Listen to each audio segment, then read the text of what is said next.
तारीख थी 13 अप्रैल 1919। दिन था बैसाखी का।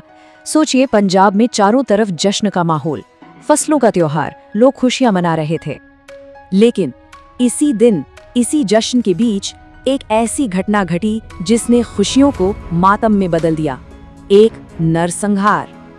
ये कोई मामूली घटना नहीं थी, ये एक ऐसी त्रासदी थी जिसकी गूंज आज तक हमारे दिलों में है, हमारे इतिहास में है।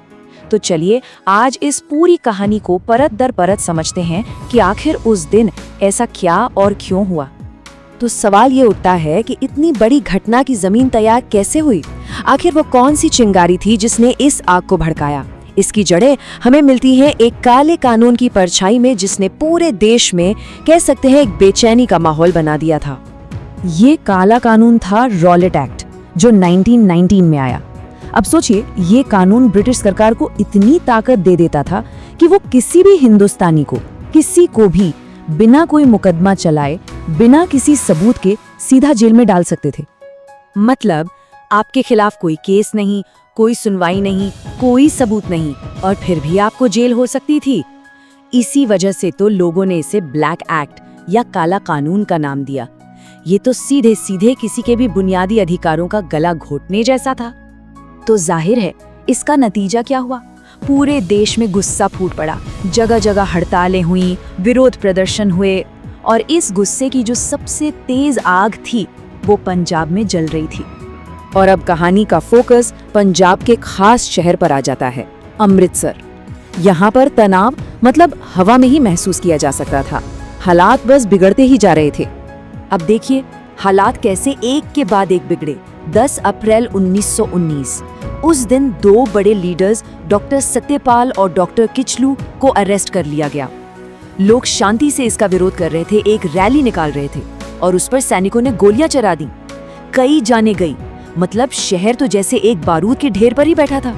और इसी माहौल को काबू में करने के लिए लेफ्टिनेंट गवर्नर माइकल ओ'ड्वायर ने एक आदमी को अमृतसर भेजा, ब्रिगेडियर जनरल रेजिनाल्ड डायर। और बस इसके ठीक 3 दिन बाद 13 अप्रैल का वो दिन आ गया, त्योहार का दिन, बैसाखी का दिन। किसी को अंदाजा भी नहीं था कि आने वाले कुछ मिनट, सिर्फ 10 मिनट, आतंक का ऐसा मंजर दिखाएंगे जिसे सदियों तक भुलाया नहीं जा सकेगा। सीन था जलियांवाला बाग का। जरा दिमाग में इसकी तस्वीर बनाइए। एक बड़ा सा बाग, चारों तरफ से ऊंची ऊंची दीवारों से घिरा हुआ, और सबसे जरूरी बात, अंदर जाने और बाहर आने का सिर्फ एक ही बहुत तंग रास्ता। उस दिन हजारों लोग वहां जमा थे बैसाखी मनाने। आदमी, औरतें, बच्चे, पूरा मेला लगा हुआ था। और फिर शाम के करीब 5:15 बजे जनरल डायर अपने 90 सैनिकों के साथ वहां पहुंचता है। और वो सबसे पहला काम क्या करता है? बिना किसी को कुछ बताए, बिना कोई वार्निंग दिए, वो बाहर निकलने का वो इकलौता रास्ता बंद करवा देता है।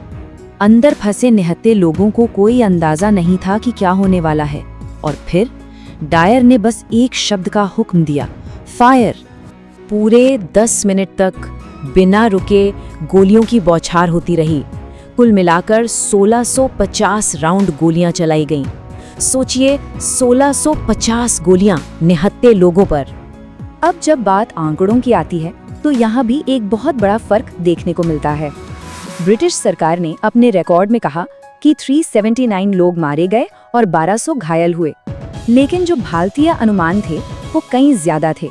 उनके हिसाब से 1000 से ज्यादा जानें गईं और 1500 से ज्यादा लोग जख्मी हुए।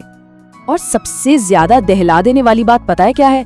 बाद में जब डायर से पूछा गया तो उसने खुद माना कि गोलियां चलाना तब बंद किया गया जब उसके सैनिकों के पास गोलियां ही खत्म हो गईं। मतलब अगर और गोलियां होती तो वो और चलाते। इससे उसके इरादे साफ जाहिर होते हैं। इस हत्याकांड की खबर जैसे ही फैली, उसने पूरे हिंदुस्तान को अंदर तक हिलाकर रख दिया।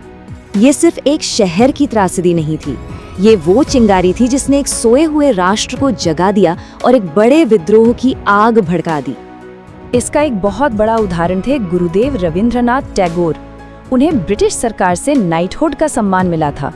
इस घटना के बाद उन्होंने वो सम्मान लौटा दिया, और उन्होंने जो कहा वो उस वक्त हर हिंदुस्तानी के दिल की आवाज थी। उन्होंने लिखा, अब वो समय आ गया है जब सम्मान के ये तमगे हमारे जिल्लत के सामने हमारी शर्म को और भी ज्यादा बढ़ा रहे हैं। यही वो पल था जिसने महात्मा गांधी का भी ब्रिटिश न्याय प्रणाली से भरोसा पूरी तरह उठा दिया। उन्हें समझ आ गया कि अब बात अलग तरीके से करनी होगी, और इसी नरसंहार का सीधा नतीजा था 1920 का असहयोग आंदोलन। पूरे देश में फैला वो अहिंसक आंदोलन जिसकी जड़ें जलियांवाला बाग में थी। लेकिन कहानी यहाँ खत्म नहीं होती। इस नरसंहार के बाद की कहानी इंतकाम, इंसाफ और यादों की एक लंबी परछाई की कहानी है। याद है माइकल ओ'ड्वायर, वो गवर्नर जिसने डायर के एक्शन को सही ठहराया था? उसे भारत में कोई सजा नहीं हुई, वो आराम से इंग्लैंड चला गया। लेकिन 21 साल बाद, जी हाँ, पूरे 21 साल बाद 1940 में इसी नरसंहार का एक चश्मदीद, एक नौजवान जिसका नाम था उधम सिंह, उसने लंदन पहुंचकर ओ'ड्वायर को गोली मार दी। जब शहीद उधम सिंह को पकड़ा गया तो उन्होंने बड़े बेबाकी से अपने काम की वजह बताई।